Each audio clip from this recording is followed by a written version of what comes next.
केंद्रीय निवडणूक आयोगानं शरद पवार यांच्या गटाला राष्ट्रवादी काँग्रेस पक्ष शरदचंद्र पवार हे नाव आणि तुतारी वाजवणारा माणूस हे पक्षाचं चिन्ह बहाल केलं।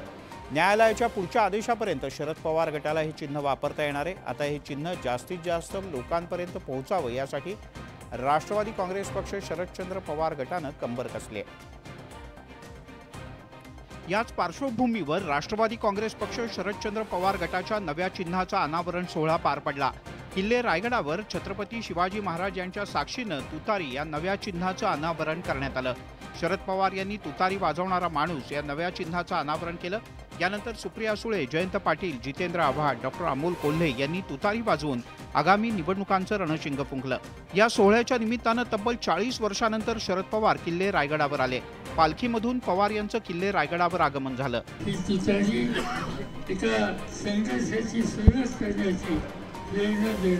तुतारी महाराष्ट्राच्या जनमानसात महाराष्ट्राच्या स्वाभिमानाचं प्रतीक बनली आहे। सर्वसामान्य शेतकऱ्यांची व्यथा दिल्लीश्वराच्या कांठळ्यात बसवणारी ललकारी म्हणजे ही तुतारी आहे। पक्षचिन्हाचा जास्तीत जास्त प्रचार आणि प्रसार व्हावा यासाठी शरद पवार गटाकडून विशेष प्रयत्न केले जाणार आहेत। किल्ले रायगडावर नव्या चिन्हाचा अनावरण केल्याचा फायदा होतो का हे लवकरच कळेल। राष्ट्रवादी काँग्रेस पक्ष शरदचंद्र पवार पक्षाला केंद्रीय निवडणूक आयोगाकडून नवं चिन्ह मिळालंय। तुतारी वाजवणारा माणूस हे चिन्ह आयोगाकडून देण्यात आलंय। या चिन्हाचा अनावरण सोहळा शनिवारी किल्ले रायगडावर पार पडला। किल्ले रायगडावर छत्रपती शिवाजी महाराज यांच्या मेघडंबरीपाशी नव्या चिन्हाचा अनावरण सोहळा पार पडला। तुतारी वाजवून शरद पवार यांच्या उपस्थितीत हा सोहळा संपन्न झाला। या सोहळ्याच्या निमित्तानं शरद पवार तब्बल 40 वर्षांनी किल्ले रायगडावर आले होते। यावरूनच मनसेचे अध्यक्ष राज ठाकरे आणि उपमुख्यमंत्री देवेंद्र फडणवीस यांनी शरद पवार यांच्यावर निशाणा साधला। कधी नाव न घेणारे, छत्रपतींचं नाव न घेणारे आमचे शरद पवार आज त्यांना रायगड आठवला। अजितदादांना एका गोष्टीचं क्रेडिट तर द्यावं लागेल की शेवटी छत्रपती शिवरायांच्या चरणी 40 वर्षांनंतर पवार साहेबांना अजितदादांमुळे जावं लागलं। पवार यांनी संभ्रम निर्माण करणारं राजकारण केल्याचा आरोप राज यांनी केलाय। शिवछत्रपतींचं नाव घेतल्यामुळे मुसलमानांची मतं जातात अशा काहीतरी संभ्रमावस्थेमध्ये इतकी वर्ष त्यांनी काढली। पवार यांच्या रायगड भेटीमुळे महाराष्ट्रातलं राजकारण तापल्याचं पाहायला मिळत आहे। राष्ट्रवादी काँग्रेस शरदचंद्र पवार पक्षाला निवडणूक आयोगाकडून तुतारी वाजवणारा माणूस हे निवडणुकीचं चिन्ह मिळालं। किल्ले रायगडावर या नव्या चिन्हाचा शानदार लॉन्चिंग सोहळा पार पडला। या नव्या चिन्हाच्या पार्श्वभूमीवर शरद पवार यांच्या गटासह महाविकास आघाडीत एक स्फुरण आलंय। राष्ट्रवादी काँग्रेस शरदचंद्र पवार गटाला अत्यंत चांगलं आणि ऐतिहासिक चिन्ह मिळाल्याची प्रतिक्रिया ठाकरे गटाचे खासदार संजय राऊत यांनी दिली आहे। राज्यातील 11 कोटी जनता यापुढे हातात मशाल घेऊनच तुतारी वाजवणार आहे असा टोला संजय राऊत यांनी सत्ताधारी महायुतीला लगावलाय। तर राऊत यांच्या या टीकेला सत्ताधाऱ्यांनी सुद्धा उत्तर दिलंय। महाराष्ट्रातली 11 कोटी जनता यापुढे तुतारीच वाजवणार आहे, हातात मशाल घेऊन। तुताऱ्या वाजवा नाहीतर मशाली पेटवा। मशाल मिळाली ना, परंतु शेवटी महाराष्ट्रामध्ये आतापर्यंत आम्ही 45 म्हणत होतो, खरं म्हणजे क्रॉस करू असं दिसायला लागलेलं आहे। पक्षचिन्हावरून संजय राऊत यांनी डिवचल्यानंतर सत्ताधाऱ्यांनी सुद्धा प्रत्युत्तर दिलं। त्यामुळे लोकसभा निवडणुकीच्या तोंडावर सत्ताधारी आणि महाविकास आघाडीच्या नेत्यांमध्ये चिन्हावरून जुंपण्याची शक्यता आहे। राष्ट्रवादी काँग्रेसमध्ये गेल्या जुलै महिन्यात उभी फूट पडली। यानंतर एका पक्षाचे 2 पक्ष झाले। यानंतर निवडणूक आयोग आणि विधानसभा अध्यक्षांनी पक्ष आणि चिन्ह अजित पवार यांना दिलं।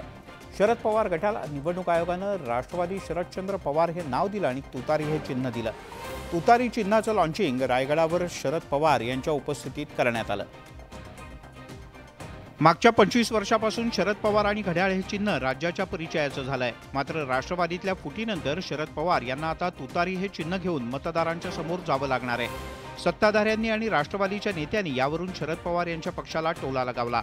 तर राज ठाकरे यांनी पवारांच्या पक्षाला मिळालेल्या नव्या चिन्हावरून मिश्किल प्रतिक्रिया दिली आहे। तुतारी चिन्ह मिळालंय, हो का? काय करायचं मी काय सांगणार? आता तुतारी कुठे वाजते, किती वाजते, कशी वाजते ते आपल्याला भविष्यात दिसेल। त्यांची मशालही काही पेटणार नाही आणि तुतारीतून मला वाटतं आवाज निघणार नाही अशी अवस्था त्यांची या ठिकाणी होणार आहे। रोज पक्षप्रवेश अजित पवारांच्या राष्ट्रवादी काँग्रेसमध्ये होत आहे। रोज तुतारी असलेली राष्ट्रवादी ही संपत चालली आहे। घड्याळ चिन्ह अजित पवार यांना मिळाल्यानं नव्या चिन्हाची तुतारी फुंकण्याचं अवघड काम शरद पवार यांच्या पक्षाला करावं लागणार आहे। यात शरद पवार कितपत यशस्वी होतात हे आगामी निवडणुकांच्या निकालानंतरच स्पष्ट होईल. जितेंद्र आव्हाड आणि अमोल मिटकरी हे एकेकाळचे एकाच पक्षातले पक्के सहकारी. मात्र पक्षफुटीनंतर दोन्ही नेते एकमेकांवर वार पलटवार करताना दिसतात. त्यातच मिटकरी यांनी जितेंद्र आव्हाड यांना एक आव्हान दिलंय. मात्र मिटकरी यांच्याकडून हे आव्हान देताना एक मोठी चूक झाली. रायगडावर राष्ट्रवादी काँग्रेस शरद पवार गटाच्या निवडणूक चिन्हाचा अनावरण सोहळा पार पडला. यावेळेला जितेंद्र आव्हाड यांनी तुतारी वाजवली. मात्र याचवरून अमोल मिटकरी यांनी जितेंद्र आव्हाड यांच्यावर निशाणा साधलाय. आव्हाडांचं पोट पुढे आलेलं आहे. मागचे तुतारी वाजवून राहिले. एवढंच बोलून अमोल मिटकरी थांबले नाहीत तर त्यांनी थेट आव्हाड यांना आव्हान दिलं. महाराष्ट्राचं अर्थसंकल्पीय अधिवेशन मुंबईला पार पडते विधानभवनला. पहिल्या दिवशी त्यांनी स्वतः तुतारी आणावी, पत्रकारांसमोर ती वाजवावी आणि हा 1 लाख रुपयाचा माझ्यासारख्या गरीब कार्यकर्त्याकडून घेऊन जावा. अमोल मिटकरी यांनी आव्हाड यांना आव्हान देताना दाखवलेला चेक चुकीच्या पद्धतीनं लिहिलाय. धनादेश काढताना जिथे नाव लिहिलं जातं तिथे मिटकरी यांनी रक्कम लिहिली आणि जिथे रक्कम लिहायची असते त्या ठिकाणी त्यांनी जितेंद्र आव्हाड यांचं नाव लिहिलंय. एकूणच आव्हाड यांच्या नावाचा चेक लिहिताना मिटकरी यांनी चूक केल्याचं स्पष्टपणे दिसून आलंय. लोकसभा निवडणुकांच्या पार्श्वभूमीवर आघाडी आणि युतीचं राजकारण शिगेला पोहोचलंय. लोकसभेच्या तोंडावर नवे मित्र मिळवण्यासाठी सत्ताधारी आणि विरोधकांचे जोरदार प्रयत्न सुरू आहेत. या पार्श्वभूमीवर मनसेचं इंजिन महायुतीच्या ट्रॅकवर असल्याची चर्चा पुन्हा सुरू झाली. 2019 नंतर जर समजा तुम्ही महाराष्ट्राचं वातावरण पाहिलं तर सगळ्यात चिखल झालेलं आहे. महाराष्ट्रामध्ये दुष्काळाची परिस्थिती आहे, अत्यंत वाईट पाण्याची परिस्थिती आहे, बेरोजगारीचा प्रश्न आवासून उभा आहे महाराष्ट्रासमोर. या सगळ्या प्रश्नांकडे दुर्लक्ष करण्यासाठी जातीचे आधार घेतले जातात. मी मराठा आरक्षणाच्या संदर्भात देखील मी हेच म्हटलं होतं की नाही, तुम्ही माझ्या काळ्या केसावर जाऊ नका हो. मी ज्या गोष्टी बोलतो त्या नीट विचार करून बोलत असतो. ईव्हीएममध्ये फेरफार करणं शक्य असल्याचा आरोप गेल्या काही महिन्यांपासून विरोधकांच्याकडून करण्यात येतो. या पार्श्वभूमीवर आगामी निवडणुका ईव्हीएमच्या ऐवजी बॅलेट पेपरच्या माध्यमातून घ्याव्यात अशी मागणी विरोधकांच्याकडून होते. आता यावर मनसेचे अध्यक्ष राज ठाकरे यांनी सुद्धा भूमिका मांडली. निवडणूक ईव्हीएमवर घेण्यावर राज ठाकरे यांनी विरोधी सूर आळवलाय. जगभरात बॅलेट पेपरवर निवडणुका होत असताना आपण ईव्हीएमवर निवडणुका का घेतो असा प्रश्न राज ठाकरे यांनी उपस्थित केला. मी बटन दाबल्यावरती मला कळतच नाही ते मतदान झालंय माझं नाही झालंय, फक्त खूप असा एक आवाज आला. याच्या पलीकडे मला कळतच नाही की बरं मी ज्याला मतदान केलं त्याला मिळालं का. मागे त्यांना पटलं होतं ईव्हीएम, आता नाही पटत आहे, पुन्हा पटेल. यावेळेला राज ठाकरे यांनी निवडणूक आयोगावर सुद्धा जोरदार टीका केली. मला समजत नाही निवडणूक आयोग हा नेमलेला आहे, 5 वर्ष काय काम करतात. तुम्हाला निवडणुकीची यंत्रणा उभी नाही करतायत. याआधी सुद्धा राज ठाकरे यांनी 2019 मध्ये ईव्हीएमच्या बद्दल विरोधात भूमिका घेतली होती. ईव्हीएम बद्दल शंका उपस्थित करून राज ठाकरे यांनी पुन्हा एकदा भाजपला लक्ष्य केल्याचं बोललं जात आहे. मनसे अध्यक्ष राज ठाकरे कल्याण डोंबिवलीच्या दौऱ्यावर होते. या 2 दिवसीय दौऱ्यात राज ठाकरे यांनी कल्याण डोंबिवलीतल्या पक्ष संघटनेचा आढावा घेतला. यावेळी पार पडलेल्या पत्रकार परिषदेत राज ठाकरे यांनी अनेक मुद्द्यांवरून रोखठोक भाष्य केलं. राज्यातल्या राजकारणावर राज ठाकरे यांनी संताप व्यक्त केला. 2019 नंतर जर समजा तुम्ही महाराष्ट्राचं वातावरण पाहिलं तर सगळ्यात चिखल झालेलं आहे. महत्त्वाच्या प्रश्नांकडे दुर्लक्ष करण्यासाठी जातीपातीचं राजकारण केलं जातंय असंही राज यांनी म्हटलंय. दुष्काळाची परिस्थिती आहे, अत्यंत वाईट पाण्याची परिस्थिती आहे, बेरोजगारीचा प्रश्न आवासून उभा आहे महाराष्ट्रासमोर. या सगळ्या प्रश्नांकडे दुर्लक्ष करण्यासाठी जातीचे आधार घेतले जातात. मराठा आरक्षणाबद्दल केलेल्या वक्तव्याची आठवण सुद्धा राज ठाकरे यांनी करून दिली. मी मराठा आरक्षणाच्या संदर्भात देखील मी हेच म्हटलं होतं की नाही, तुम्ही माझ्या काळ्या केसावर जाऊ नका हो. बोलतो या नीट विचार करून बोलत असतो. गणपत गायकवाड गोळीबार प्रकरणाची चौकशी करण्याची मागणी राज यांनी केली आहे. एखादा माणूस इतक्या टोकाला जाऊन गोळीबार का करेल हे पण मला असं वाटतं तपासलं पाहिजे. त्या माणसाची मानसिकता इथपर्यंत कोणी आणली. जनतेनं नेत्यांना धडा शिकवला पाहिजे असं स्पष्ट मत सुद्धा राज ठाकरे यांनी मांडलं. मराठा आरक्षण आणि सगळे सोयरे यांच्या अंमलबजावणीसाठी मनोज जरांगे यांनी उपोषणाचं अस्त्र उगारलं. जरांगे यांच्या उपोषणाचा 14वा दिवस. 14व्या दिवशी जरांगे यांनी राज्य सरकारवर जोरदार निशाणा साधलाय. मराठा आरक्षणाबद्दल सरकारकडून रडीचा डाव खेळला जातोय अशी टीका मनोज जरांगे यांनी केली. महाराष्ट्रातील मराठा बांधवांशी बोलणार असून काही महत्त्वाचे निर्णय घेणार असल्याचा इशारा जरांगे यांनी यावेळी दिला. उद्या सगळं मी समाजासमोर काढणार, उद्या 12 वाजता. म्हणून माझ्या समाजाला माझी विनंती, उद्या तुम्ही सगळ्यांना या आपण एखाद्या वेळेस दिशा बदलतोय म्हणजे डाव बदलतो याचा अर्थ होतो. 25ला दुपारी बांधवांनी इकडे या म्हणजे याच अंतर वाढेल. जरांगे यांनी यावेळी राज्याचे मुख्यमंत्री आणि दोन्ही उपमुख्यमंत्र्यांवर सडकून टीका केली. हे राजे आहेत का कोण आहेत? 3 राजामुळे कोणत्याच राजाला कळाना गादीवर मी एक कोणीच निर्णय घ्या ना, एक राजा व्हा ना कोणीतरी. मागे हटणार नाही आणि हरणार नाही असं वक्तव्य जरांगे यांनी केलंय. मी सगळ्या सोयऱ्यांची अंमलबजावणी घेतल्याशिवाय थांबत नाही. मराठ्यांना शब्द आहे दुसरा पण आहे. त्यांनी किती हारायचा प्रयत्न केला तरी मी हारत नाही. जर हारलो ना मनोज जरांगे नाव बदलून ठेवू. जरांगे यांनी पुकारलेल्या नव्या आंदोलनामुळे राज्यातलं वातावरण पुन्हा एकदा तापण्याची शक्यता आहे. मनोज जरांगे आणि अजय बारसकर यांच्यात सध्या कलगीतुरा रंगलाय. जरांगे पुराव्याशिवाय माझ्यावर आरोप करतात असा दावा त्यांच्या विरोधात तपास यंत्रणेच्याकडे जाणार असल्याचं अजय बारसकर यांनी म्हटलंय. अजय बारसकर आणि मनोज जरांगे यांच्यात आरोप प्रत्यारोपांच्या फैरी झडतायत. त्यातच शनिवारी बारसकर यांनी पुन्हा एकदा पत्रकार परिषद घेत जरांगे यांच्यावर निशाणा साधला. ते खालच्या पातळीला जाऊ शकतात याचं कारण मी जे प्रश्न विचारले त्या प्रश्नांची उत्तरं जरांगेकडे नाहीत, कारण त्यांचा रस्ता चुकलेला आहे. यावेळेला बारसकर यांनी जरांगे यांना थेट आव्हान दिलं. आणि तुम्ही सुद्धा नार्को अॅनालिसिस, ब्रेन मॅपिंग आणि लाय डिटेक्टर या 3ही चाचण्या कराव्यात. मी तुमच्याशी तुम्ही माझ्यावर आरोप केले तसे मी तुमच्यावर आरोप केले. मी कधी तयार आहे. तुम्ही सुद्धा या नार्को आणि या सगळ्या चाचण्या कराव्यात. हिम्मत असेल तर जरांगे यांनी अब्रू नुकसानीचा दावा दाखल करावा असं आव्हान सुद्धा बारसकर यांनी दिलंय.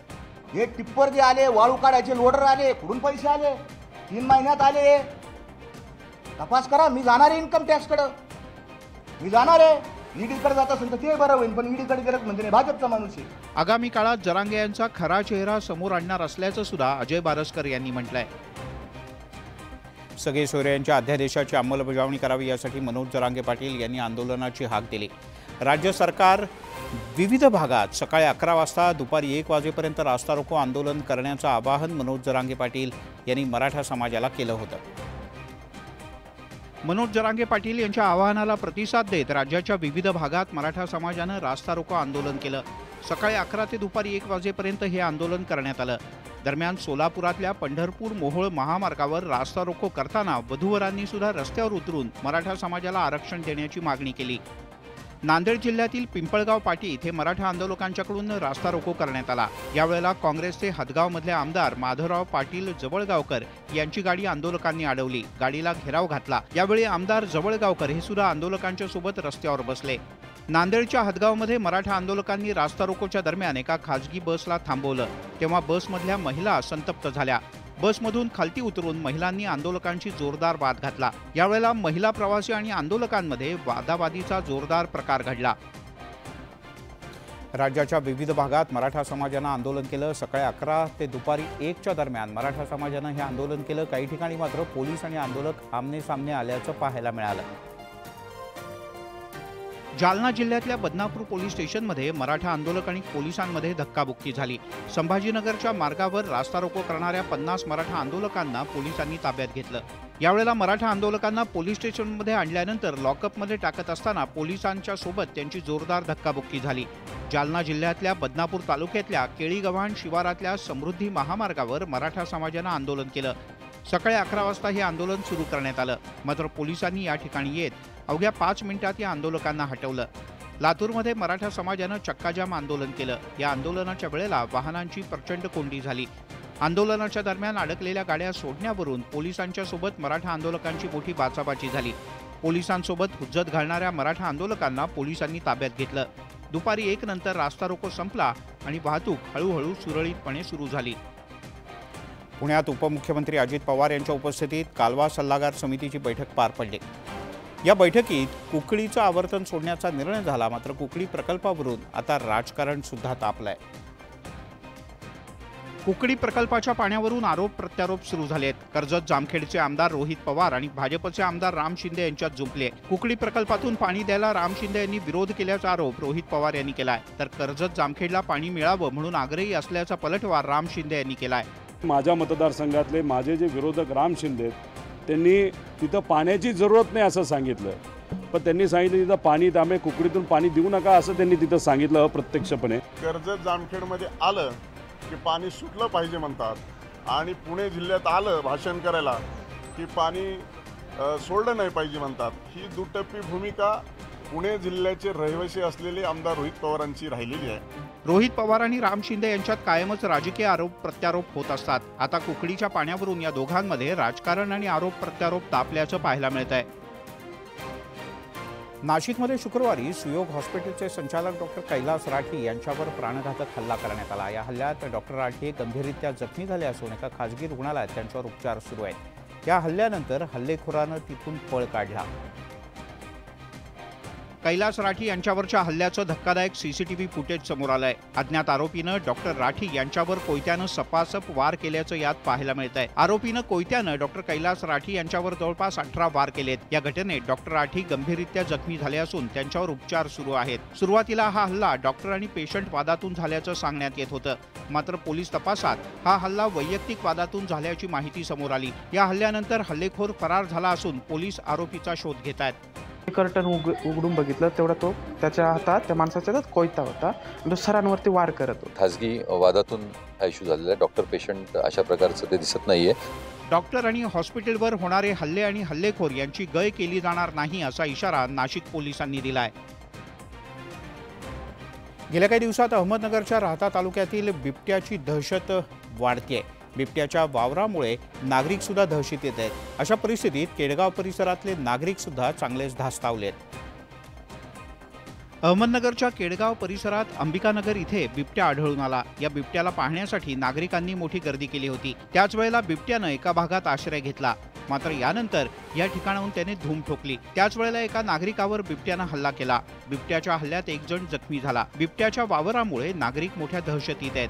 तर दुसरीकडे जुन्नरच्या आंबेगाव तालुक्यातील ढोबळेवाडी आणि जारकरवाडी इथे एका घरासमोर झोपलेल्या कुत्र्यावर बिबट्यानं हल्ला चढवला. त्यात त्याचा फडशाही पाडला. बिबट्याला जेरबंद करण्याची मागणी नागरिकांकडून केली जाते. दरम्यान अहमदनगरच्या राहता तालुक्यातल्या दुर्गापूर इथे विहिरीत पडलेल्या बिबट्याला वनविभागानं बचाव मोहिमेच्या माध्यमातून जेरबंद केलं. वेळीच रेस्क्यू ऑपरेशन राबवल्यानं बिबट्याला जीवदान मिळालंय. मुंबईत राहणारा चाकरमानी हा गणपती आणि शिमग्याला कोकणात आवर्जून आपल्या गावी जात असतो. शिमगोत्सवासाठी कोकणात जाणाऱ्या चाकरमान्यांना एक आनंदाची बातमी आहे, कारण कशेडी बोगद्याची एक लेन शिमगोत्सवापर्यंत खुली करण्यात आली.